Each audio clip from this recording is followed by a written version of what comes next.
یارانە کوردەوار وەختتان وەخێر. ئێمە چەند ڕۆژێکە تووشە مشکلێک بووگین لە فەیسبووکەوە ئەوە نادات کە لایڤە فەیسبووکی بەرقەرارکەین و بەناوە زعیفبوونە کانەکشن تن لایڤەکانمان لێ قەتەکە. ئومیدوارم ئەم مشکڵە مرتەفع بێت و ئومیدوارم کە ئێمە مەجالە ئەومانە بێ بتوانین دیبێتەکانە خۆمان ئەدامە بدەین وەگەرنە مەجبورەوین دی و دووە زەبتیان بکەین و دایان بنین. ضرورەتە دانانە ئەم دیبێتە بۆ خاتر ئەوەسە کە مەسائلێک کە مەترەح ئەوێت و بەهۆی حزورە ڕاپەڕین و کۆمەلگای کوردەوار خەریکی زاوزێ و مشت و مڕکردنە و نەیار و خاور و یارە ئێمە لەگەڵ یەکتریا گیر بووبن و مەسائل و مەباحثێ مەترەحەکەن بتوانین خطوتێک لەمانە مشخص بکەین. مشخصەن ئەمەی کە عیدەیەک گویا فکرەکەن مەفاهیمێکی جدیدیان دەستکەفتگە و بەم مەفاهیمە جدیدە ئەتوانن سوالە چاڵش بەرەنگیز ڕووبە ڕاپەڕین دروست بکەن.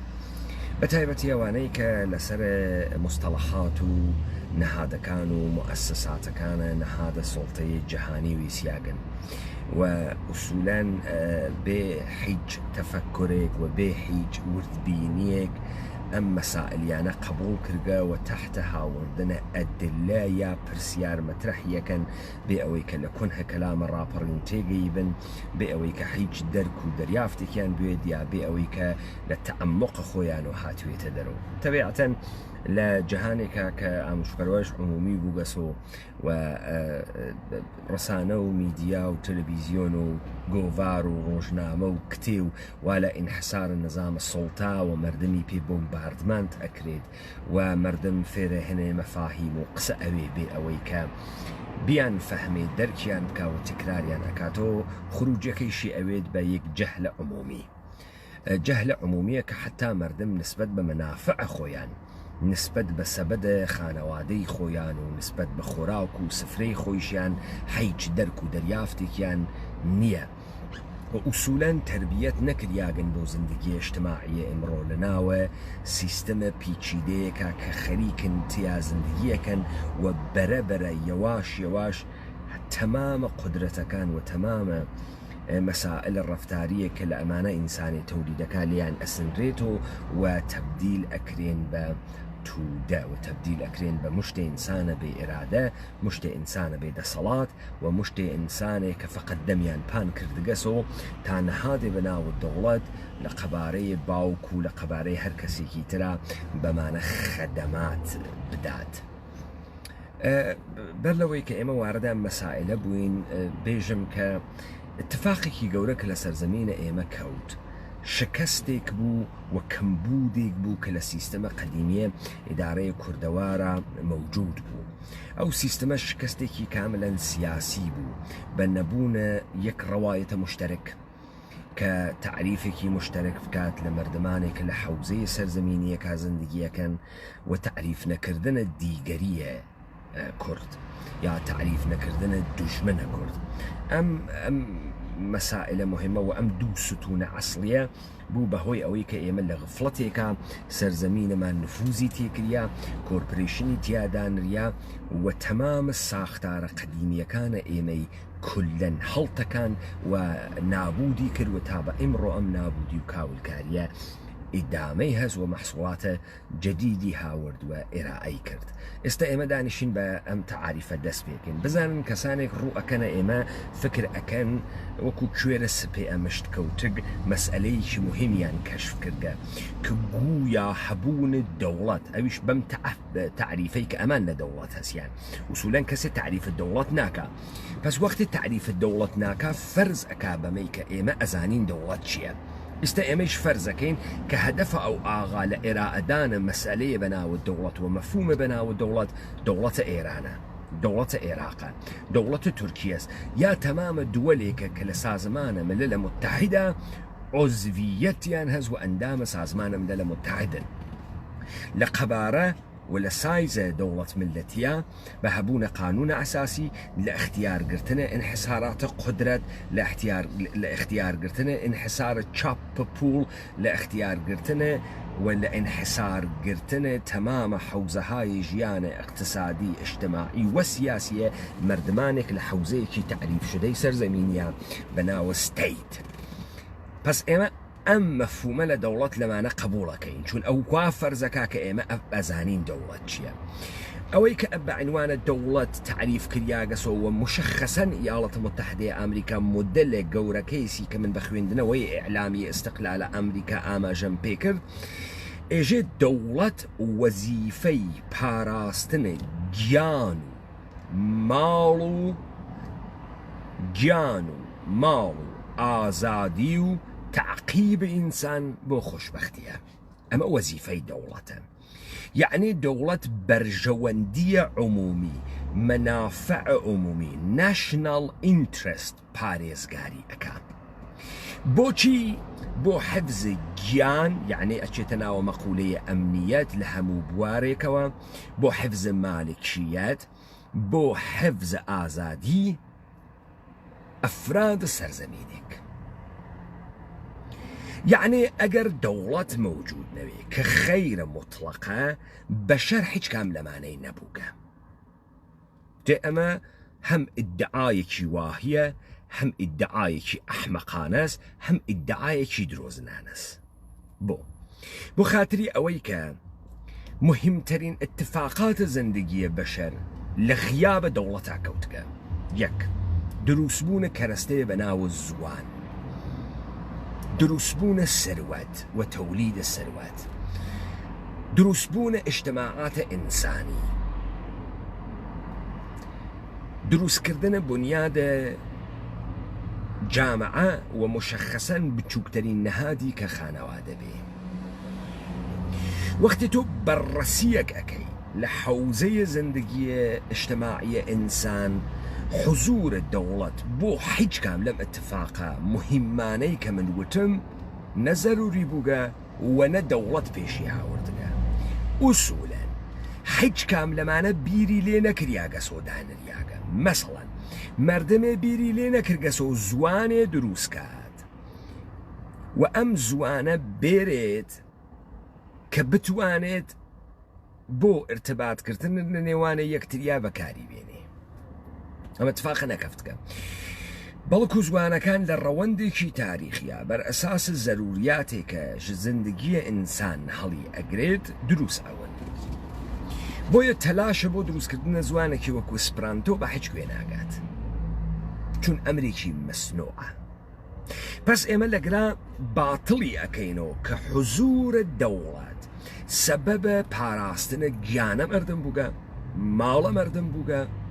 وقبلا كدولة موجود نوغا بم تعريفي كمن كردم حج كامل معنا نبوغا كمان ستي مسألة أدلة وبمناية تيوريك أم جريانا وبعد أويك أصولنا من الدولة شو تعريفي كيلي يكين چون إيما لجيانة اجتماعية لجيانة سياسي إنسانة كردية مقولة كمان هاس إيما يك زي يك بزيكي كردي مان هاس يك جيانة سياسية كي كرديش مان هاس أو بزية أم بياو بسا بزيي بياو بس كتو أمني حاوكات يونانيا كاني شميانة هاس زوئيان هاس بايوسيان هاس اما بزيي مان هاس وبياو بس مان هاس دو جورجيانا وهر كامل مانا تعريفك هاس بس تو أمينيت حبون اتفاقات الجورة لنا وجوامع بشرية احتياج بدولتنا وحج كاملة اتفاقات الجورة واتفاقات إنسان ساز وجامعة ساز دليل بر حضور دولتنا بوغا أصولا لحج كوي دنيا بشر فكري نكرقسو دانش جامعة دروس كاتابت واني دروسيكا جوامع دروس بوغن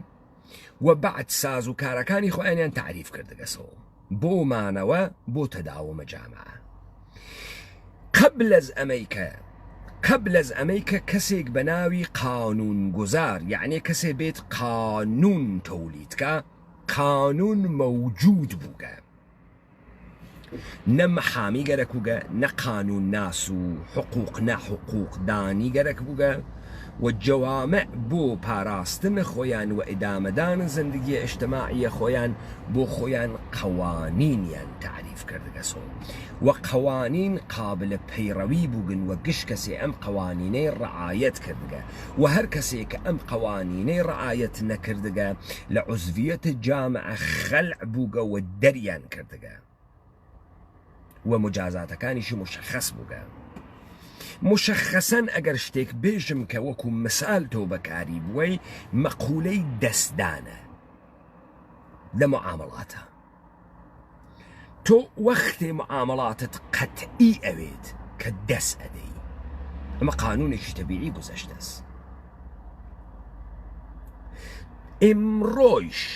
تۆ لە هەر کام لە وڵاتە ئوروپایانە ئەمریکایانە لە ناو خیابانە ماشینی لە کاورایە بسێنە کالا لە کاورایە بسێنە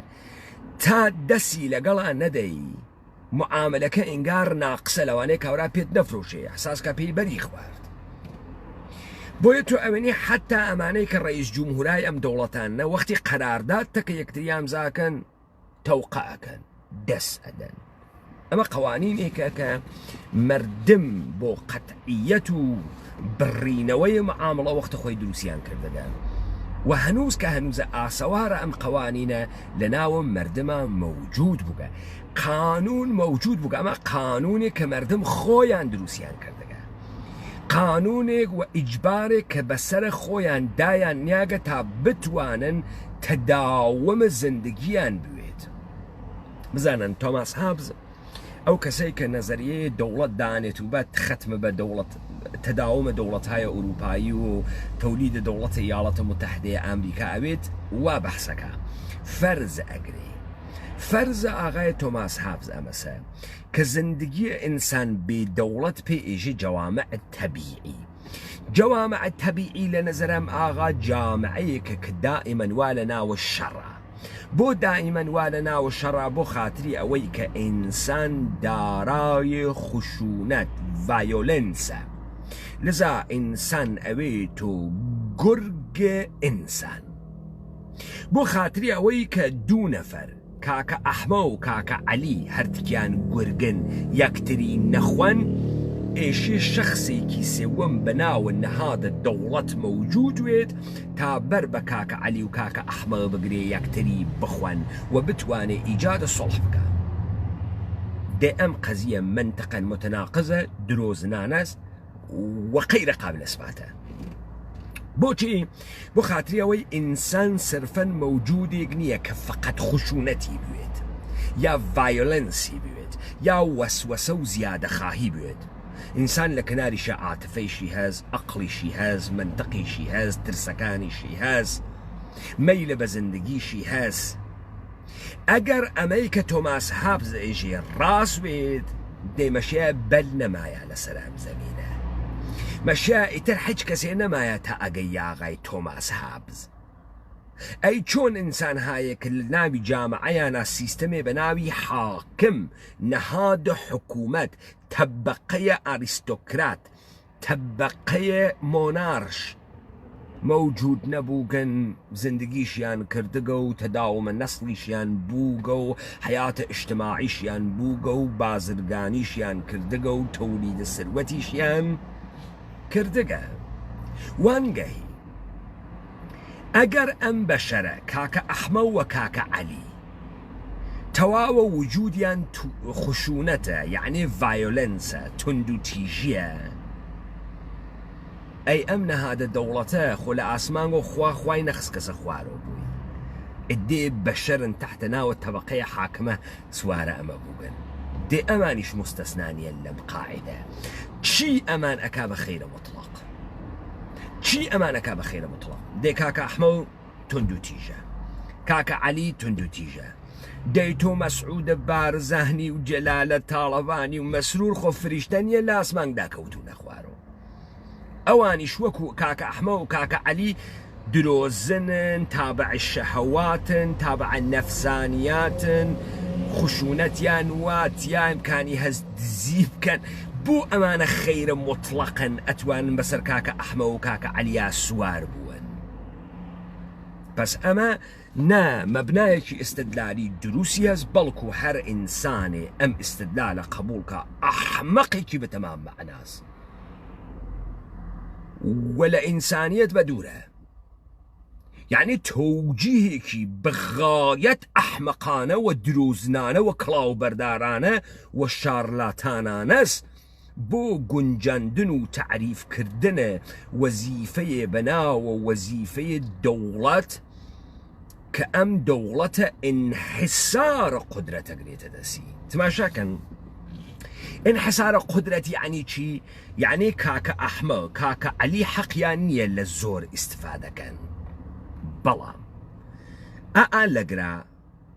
ئالەگرا نهادێ بەناوە دەوڵەت حەقە ئستفادەیە مطلقە زۆری هەست زۆر وا لە دەسامە ئەم هەم ئەتوانێ باتۆ سەری ئەحما هەم ئەتوانێ باتۆ سەری عەلیە بەڵام نە ئەحما نە عەلی زۆرە ئەویانە نییە بەنە سەرە ئەم وەلێ ئەم ئەتوانێ باتۆ سەری هەردکیان و ئەم لە ڕێگای بەستنەوەی باج ماڵیات بە ئەحمە و عەلی گیرفانە هەردکیان خاڵیەکە تا خۆی مەوجود وێ ئەو بۆ خاتری ئەوەی لەگرا مەوجود وێ هێز لە عەلی بگرێ هێز لە ئەحمە بگرێ هەردکیان لە پیاگی بخاو بیان خەسێنێ و خۆی بێت و ئاغا و بە مشتەکەی لە ڕاستەریانە بێسێ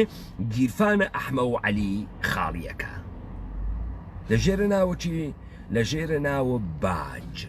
لێو دووە ئەنوا و ئەقسامی جەریمە ئەوەسێتۆ ناوکە عەلی و ئەحمەوە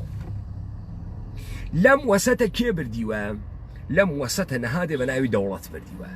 عەلی و ئەحمەد خەسیان نە زۆریان ماگە نە قودرەتیان ماگە نە هیچ کەسێ اختلافاتە ئەم دوانە بۆیان حەلەکە بەڵکو دەوڵەت گیرفانی هەردکیانە کوتێ ڕەشوڕوتیانەکە دزیان لێەکە و حەقیشیەز بە مشت باتە منە سەریان و ئەحمە و عەلی ناتوانن قسە بکەن هیچ قسەیەکیان بۆ کردن نییە کامە ئینسانە فەرهیختە ئینسانە عاقڵ کامە ئینسان مەوجودێ کە ناوی ئینسانوێت خۆی خەلعیەت ئەکا لە خۆی دەسەڵات ئەسێنێت و مطلقە دەسەڵات ئەدا بە بەرامبەرەکەی و بابەتە مطلقە ئەم دەسەڵاتەی کە داگیە هەزینەیش ئەدات وەخت و کار و سروەت و پوڵ خۆشی ئەدابی کێ ئەگەر ناوی ئینسان وێکاری واکە پس تۆ لەگرا ئەوێنیت دەرمەوردم مەسئلەیە بەناوە دەوڵەت شارلاتانیزمێکی گەورە حاکەمە کە ئیجازە نادا ئوسوولەن تۆ مەسائلێک کە ئێشێ بیوێنیت بوێنیت پس من لە ئەوڵە سابتم بە ئێوە کرد گەورەترین ئەتفاقاتە ناوە بەشەر کە کەفتگە احتیاجی بە دەوڵەت نەوکە لە مەقولەی دووەمە بە تو سابتی ئەەکەم دەوڵەت نەهادێکی تاڵانکەری داپڵۆسێنەری نابودگەری ئینقیادگەرە کە بە حەقە ئینحسارات و ماگەسۆ پس ئێمە وتمان قانون بەر لەوەی کە دەوڵەتیش بێت مەوجود بووگەوە قانون گوزارمان پێویستنەوەگە ئێمڕۆ کێها لە کوردەوارە لە بەرامبەر توا ئەوێسن تەواوە ئەوانەی کە مەوجودیەتیان بە مەوجودیەتی دەسەڵات و بەسریاگەسۆ دەوڵەت کێ وەکیل مەحامی قازی حاکم سەرباز پێشمەرگە کارمەند بەلەدیە و شارداری کارمەند فەرمانداری کارمەند نەهاتها و مؤسساتە حکوومەتی ئەمانە خودە دەوڵەتن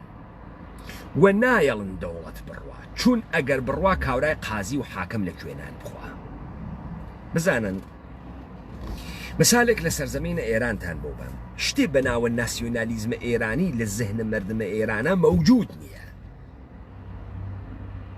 بە گفتەیە خۆیان 10 ملیۆن ئێرانی وا لە دەرەوەی وڵات بڕۆن بە لێشا و خەریکن هەڕاکەن لە ئێران کاورا ئەیژێ من ئێرانم پێ دروست ناکرێ گۆڕەباو کە ئێران با خۆم دەرکەم و مناڵەکانم گشتی گەرە کەسی دەرچێ لە ئێران ئێستا مەجال بدەن سنوورەکان بکەنەوە ئەم خەڵکە بتوانێ بێت بۆ ئوروپا گەمان ناکەم 20 ملیۆن نەفەر لە ئێرانە بمێنێتەوە خۆیشیان نەزانن پس لەگرا حب سەرزەمینی مەوجود نییە درۆکەن بەڵام چییە کە ئەمانە پێ ئێژن ئیران و حەزی پێکەن کێ ئەم قسانەکە کارمەندان دەوڵەت ئەیکەن نەهادە دەوڵەت چیە نەهادە دزە ئینقیادگەرە کە بە دانانە حقوقێک بۆ کارمەندێکی شارداری بۆ کارمەندێکی ئوستانداری بۆ کارمەندێکی بانک بۆ کارمەندێکی ئیدارەیە قەزایی و دەستگاهە چی پێژن داد حفزە خۆی ئەکات جایسە تێمەسەرامە و ئەمە بەڕەسی ئەەکەین بزانین واسە یاوانە بزانن یەکێ لە مەشهورترین کەلامێک کە ئەم مەردمە بەحسیەکە ئەمەسە کە دەوڵەت ماڵیات ئەگرێ و ئێشێ ماڵیات بگرێ و دەوڵەت ماڵیات ئەگرێ ئەمەزان وەسە چی وەسە ئەوەی کە ئەوسا لە کرماشان شەوانە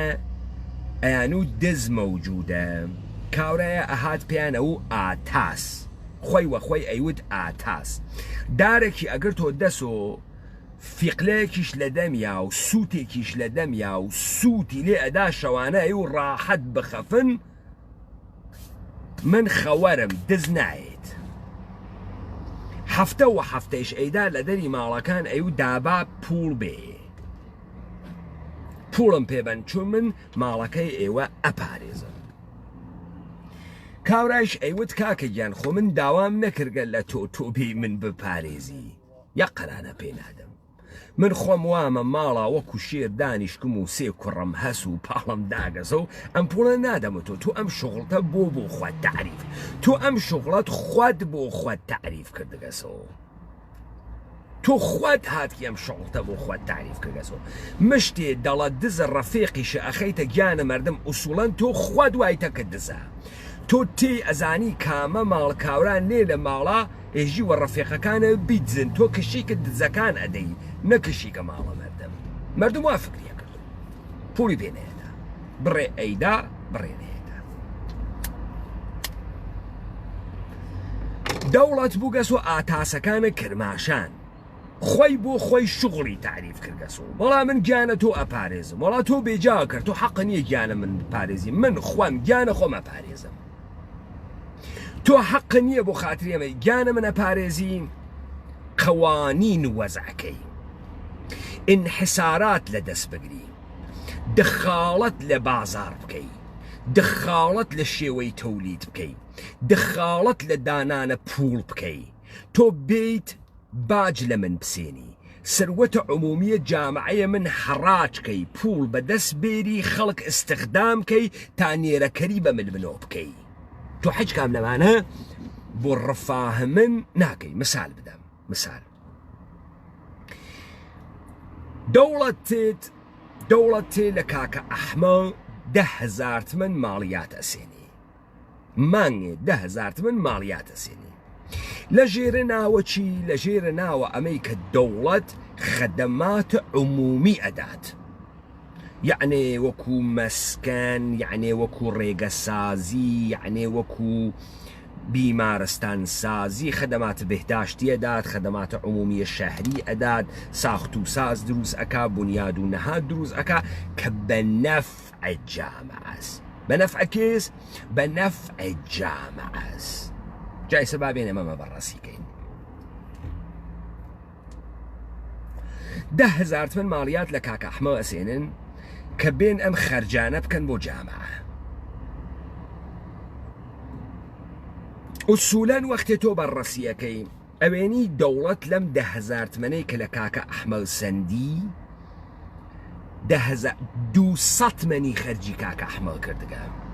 خەرجی کارێک کردگە کە بە دەردە کاکە ئەحمە خوا 9,800 تمەنی دزیگە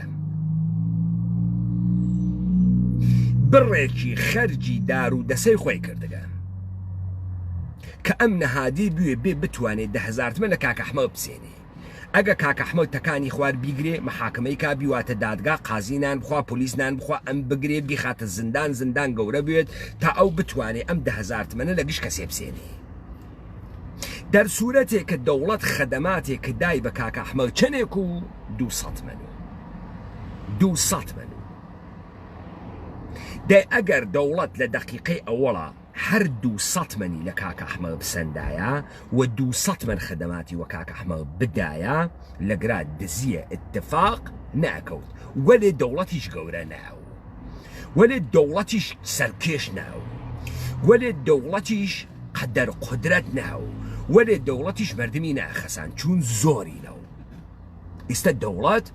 2 ملیۆن نەفەری استخدام کردگە کردگێسی و سەگی خۆی قەبکاوە مردمە مثال هەرێمە کوردستان بە تەمامە بودجەیە عمومی مردم و 500,000 کارمەندە ئەمنی و پێشمەرگەی هەست 500,000 ئێوە سەقفە مینیمۆم 500 دلار بگرن 500 دلار معاشە ئەمانە بگرن جامعەیە 5 ملیۆنیە قومی ئتنیکیە کوردەوارە داگیرکراو لەلایەن عێراق و مانگێ 250 ملیۆن دلار حەزینە ئەکات بۆ 500,000 کارمەندە ئەمنی سوال ئەرێ کارمەندە ئەمنی بۆ چی خاسە جواوەداتۆ بەشە پێشمەرگە بۆ پاراستنە سنوورە جوغرافیایی و دەرکردنە دژمنە دەرەکی دەی واقعەن واسە واقعەن دژمنە دەرەکی لاورد واقعەن شکۆی بۆ مردمە کورد هاورد دەم کارکردی نییە دەی درۆ کامێ نییە تۆ 500,000 نەفەرە بێکار کردگە و تۆ لە ژێرە تەوجیه اقتصادی کە موچە ئەدەی بە ئەمانە لە گیرفانە ئومەتە کوردیە بە دزینە سەروەتی بە دزینە ماڵی بە دزینە بودجەی عمومی و سامانە سروشتی بە دزینە باج و خەراجەکەی بە دزینە ئەمانە مانگێ 250 ملیۆن هەزینە ئەخەیتە سەرشانە خەڵکە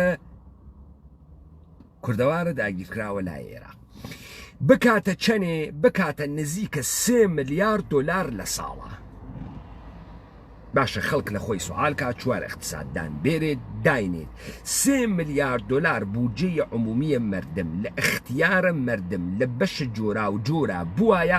چە میزان تەولیدە سەروەتی ئەکرد چە میزان تەولیدە ئەمنیەتی ئەکرد چە میزان بە ئشتقاڵزایی لە جامعە کۆمەکیە کرد دابێن حەسابیکەن ئەمەلەن 500,000 نیروی ئەمنیەتی نظامیە حکوومەتە حەلیم بۆ کۆنترۆڵە 4 ملیۆن و نیم مردم دانریاگە کە ئەم مردمە دەم نەکاتۆ مەسە و بارزانی و مەسرور بە نێچێروان و پاڤڵ و هێرۆخان بە شەق باتە بە شەق بۆ ئەوە دروست کریاگە با تۆ ئێشێ بفەهمی سوال ئەمەسە وەختی تۆ ئێژی دەوڵەت خەیرە عمومی و منفعەتە عمومی گەرەکە تۆ ئێشێ بەرامبەرە بە هەر حرەکەتێکی دەوڵەت سوالکەی نیەت دەوڵەت چ میزان خەیرە بۆچی ئێشێ خەیروێ بۆچی دەوڵەت ئێشێ لە دانە فڵان پرۆژە بۆ جامعە نیەتی خەیروێ چه ئەهرمێ باعث ئەوێ کە دەوڵەت ئەمنیەتەی بوێت کی باعث ئەوێ چون خۆیان کوڕەخاسەن چون دڵیان ڕەحیمە چون خوا بەشیانی داگە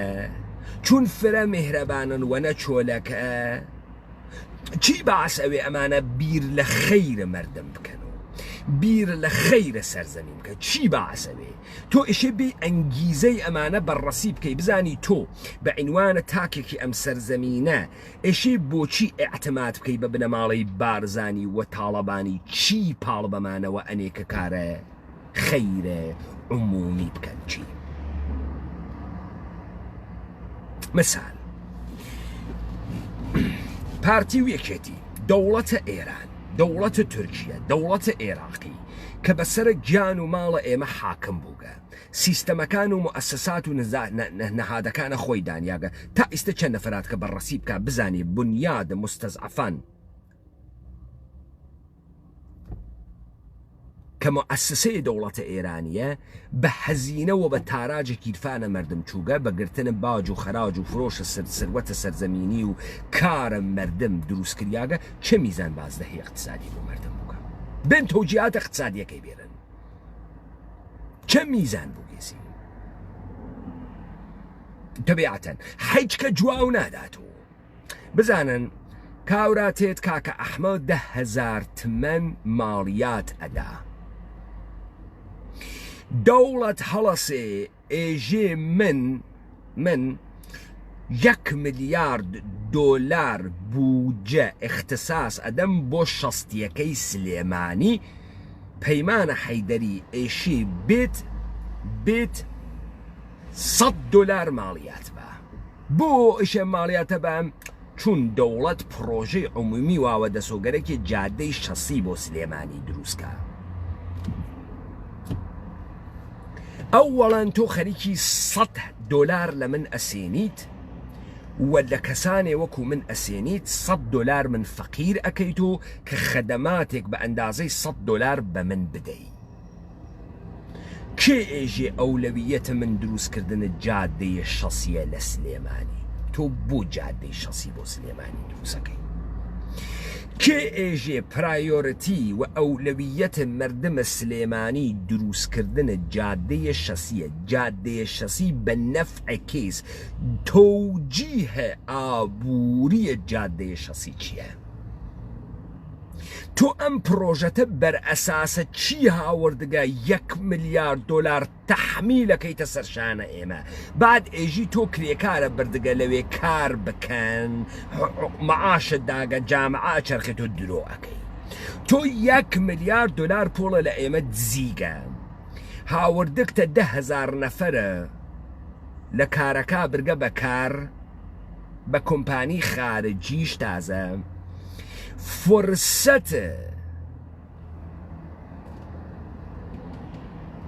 فرسەتە اشتقال و بێکاریت لە فرە کەسێک سندگە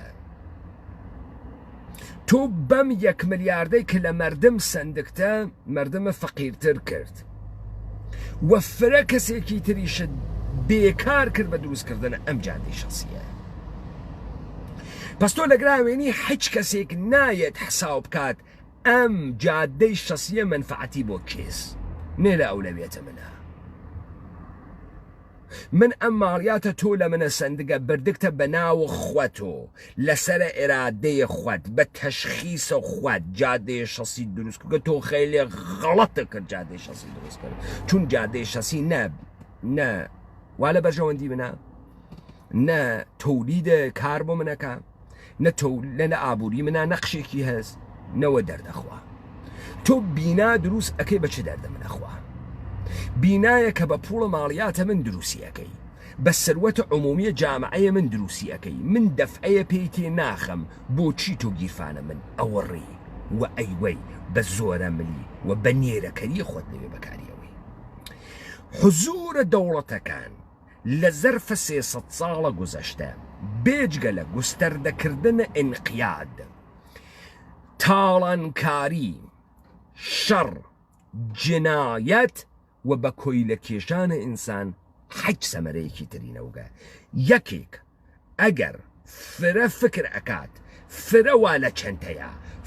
فرە حاڵیەسی دا بێ زەحمەت مەقالەیە بنووسێ نەزەراتە ئێمە ڕەتکاتۆ تا جوای بینەوە بنووسێت دفاعکە لە دەوڵەت بەم شکڵی کە ئەمڕۆ مەوجودە وەگەرنە وەختێ ناوت دەوڵەت تێرێت تعریفکە منزوری لە دەوڵەت چییە بزانن مثالێک بدەن من لە بریتانیا زندگیەکەم لە بریتانیا تۆ وەختێ ماشینت هەست ئێشێ حتمەن بیمەت بوێت بێ بیمە ماشینە تۆ ناتوانی لێ بخۆڕی وەختێ زەنگە دەی بۆ کۆمپانی بیمە چی مشخصیەکە قیمەتە بیمەی تۆ چەنێکە چی مشخصیەکە فرە عواملێ مشخصیەکە یەک تۆ چەند ساڵتە پیاگی یا ژنی چەندێکە گەواهی نامەت هەست گەواهی نامەکەت هەنە ئینگلیسە یا هەنە وڵاتێکی ترە چەند ساڵ بەسەر گەواهی نامە ئینگلیسی تۆ ئەچی لەکوێ ژیان ئەەکەی ئادرسەکەت وا لەکوێە ماشینەکەت کامە سیستەمە محافزەتی وا پێوە دزگیری هەست دزگیرەکە کارخانەیە تۆ مۆتۆرە ماشینەکەی خۆتە تەقویەت کردگە دەستکاریت کردگە مەسەڵەن زەرفیەتە مۆتۆر 1600 سیسیە تۆ چووگی تۆربۆت لێداگە ئەم ماشینە دروسە بە سوورەتە کارخانەی 1600 سیسیە وەلێ تۆ تەقویەتە مۆتۆرە کردگە بە ئەندازەی 2.5 لیترێک یعنی 2500 سیسیە قدرەتی ئەسپە بخاری پیا کردگە سرعەتی پیا کردگە و ئەم ماشینە دەستکاری شدەست ئەگەر بیمە تۆ بیمە بک بە ناوەوەی کە تۆ 1600 سیسیت و لێو دوا تەسادفکەی و بزانێ کە تۆ مۆتۆرەکەت دەستکاری کردگە بیمەت باتڵە جرمت ئەنجام داگە هیچ حمایەتێک لێ ناکە و هیچەکە پێ ناکە و ئەم بیمە ئیجبارە خلاصە بە شەرایطێکی فرە و فراوان بەستگی هەست لێت ئەپرسێ تا ئیستا بۆ خسارات داوای بیمەت کردگە یعنی کلەیمت کردگە کەی کردکتە تا ئیستا جەریمە کریاگی بۆ خاترە سرعات چوگیتە دادگا پۆینتیان نیاگەسەمە لە گەواهی نامەکە سوالە لێکە ئەمانە گشتی لێ دەپرسێ بۆ ئەم کارەکە بۆ خاتری ئەوەی قیمەتە بیمە بە تۆبە ئیمکانی هەست هەڵگەڕێ تۆ بێژە من تۆ بیمە ناکەم سوالە لێکە ئەژە تا ئیسە کۆمپانیە بووگە کە بیمەی تۆ ڕەتۆ بکاتۆ بیمەی تۆ ڕەدۆ بکاتۆ بعد لە ئاخرۆ بە تۆ کۆتەیشنی یا قیمەتێدا مەسەڵەن ئێژێ بۆ ماشینێکی 1.6 لیتری 1600 سیسی بە شەرایطێک کە تۆ 40 ساڵتە 20 ساڵە تەسادفت نەوگە نەو کلایم بۆنسی پێژن بیمەیە ماشینی تۆ ئەکاتە 1000 پوند ساڵێ ئەویش نوعی هەست شخصە سەوەمی هەست بیمەی شخصە سالسی هەست ترد پارتی هەست یا فولی کۆنفرەنسی هەست بیمەی کامڵ خب ئالەگرا تۆ مەقولەیەک پێی بەرە خۆی کە جالە بە منەمە بکەمەوەیەوە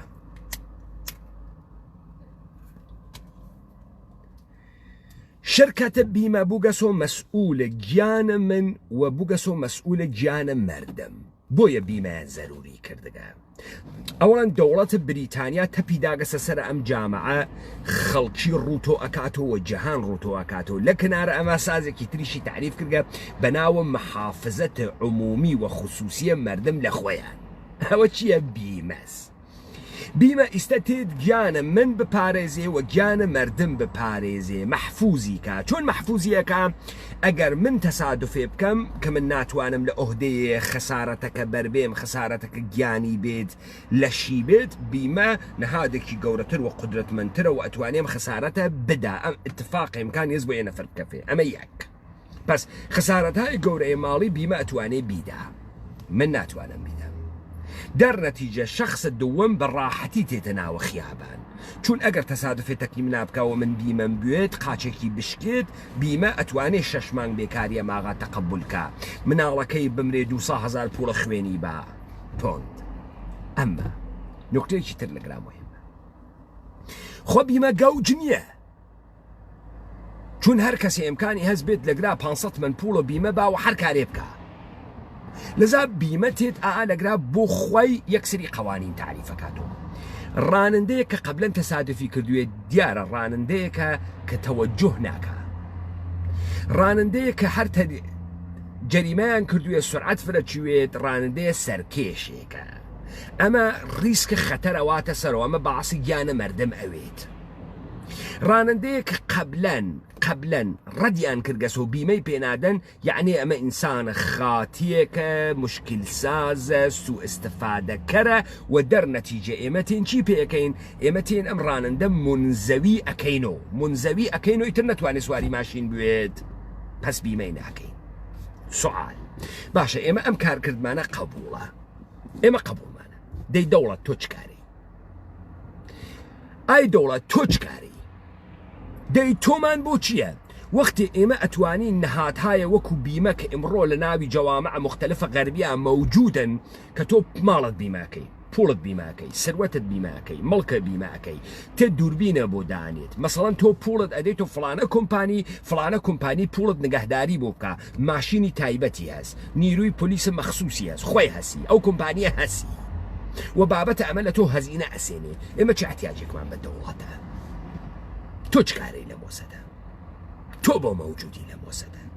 تۆ بۆ خۆت شغڵت تعریف کردەسۆ ئەو گیرفانمانە کوتێ توێژەی کوتیت من بە عنوانە شارۆمەندێ کاکەجان VATت پێ ئەدەمای دەوڵەتە بریتانیا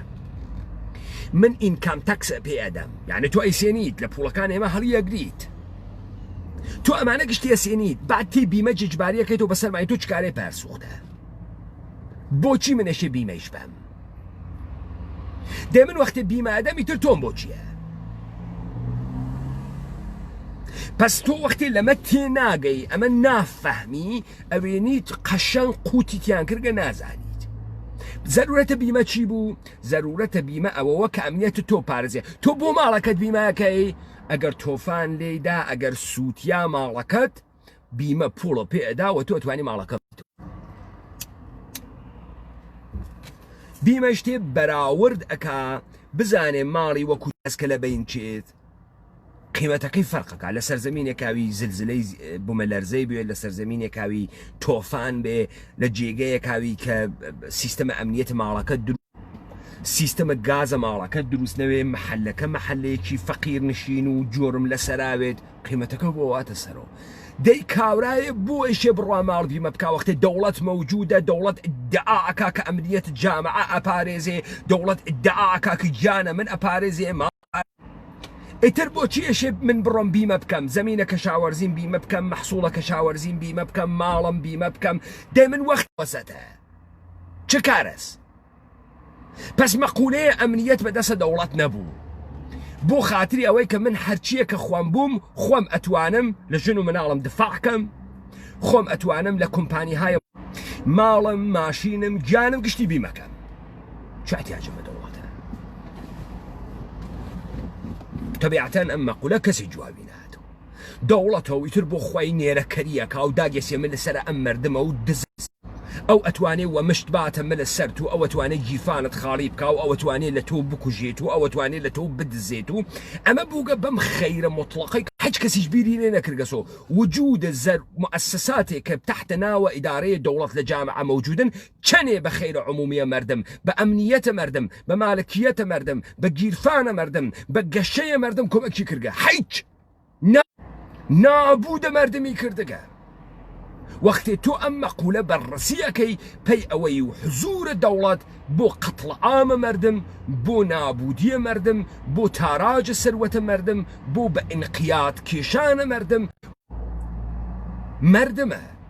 بە هەبوونە هێزە پۆلیس دەستگاهای ئەمنیەتی نەهاتهای جۆرا و جۆر قووەیە قەزاییە بانک و ئەمانە تەمام جامعە